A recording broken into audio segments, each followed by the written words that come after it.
Hey everybody, so I'm going to give you how I like to break down wrapping my hands. There's a couple of core concepts that I want to make sure that we go over.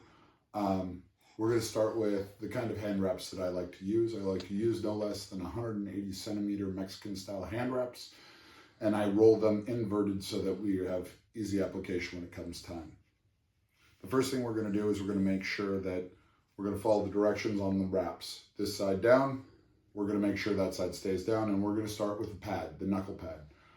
Depending on how many times you wrap is generally what you're going to be doing. If you need to wrap more than 3, you're probably hitting a heavy bag. If you probably wrap less than 3 or 3, you're probably hitting focus mitts or tie pads. I'm going to go around 4 times.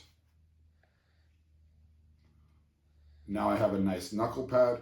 I'm going to lay it across the top of my knuckles.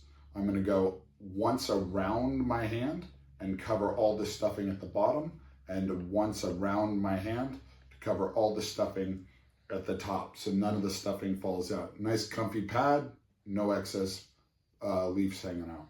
I'm going to come from the thumb, and I'm going to begin to make an X across the top of my hand near the small bones in my wrist. I'm helping compress all those bones to make sure that we have a proper alignment and we're not getting small bone breaks in the upper parts of our wrists. So I start with the X, and then I'm going to cross back over, and I'm going to go between the first set of fingers. Any set of fingers you want to do is up to you. I prefer to start with the first.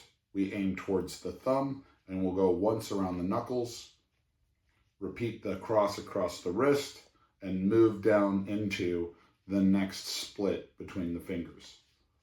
Once again, straight towards the thumb, once around the knuckles, back up, make the X, cross the wrist, and we're going to aim for that last space between the pinky finger and the ring finger, between the knuckles,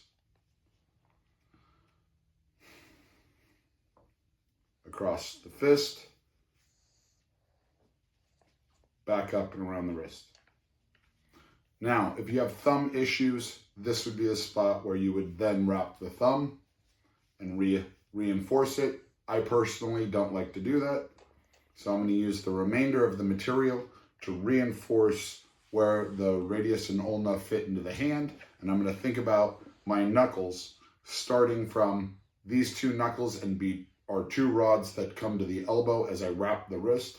I am not squeezing the blood out of my hand. I am making a controlled fist and wrapping securely, but not so tightly that it cuts off circulation, just causes it to be very, very supportive.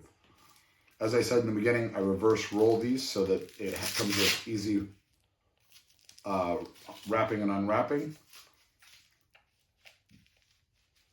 That is my ringside hand wrap, and that is how I wrap. I recommend after this doing small maintenance, making sure the wraps sit on the comfortable parts of your hand. You can tell that you've done this correctly if the bottom of your hand palm is essentially free from everything else and your fingers can move. Don't want a whole lot of padding inside the fist, most of the padding on the impacting surfaces. When you take them off, I highly recommend folding the Velcro back together. People get very upset when you wash your hand wraps Velcro with their clothes because it tends to fray things. I highly recommend getting a bra bag and washing these in a washing machine every time you use them. People use hand sanitizer. I find that cleanliness is better when it's actually soap and water. Thanks, and if you have any questions, reach out.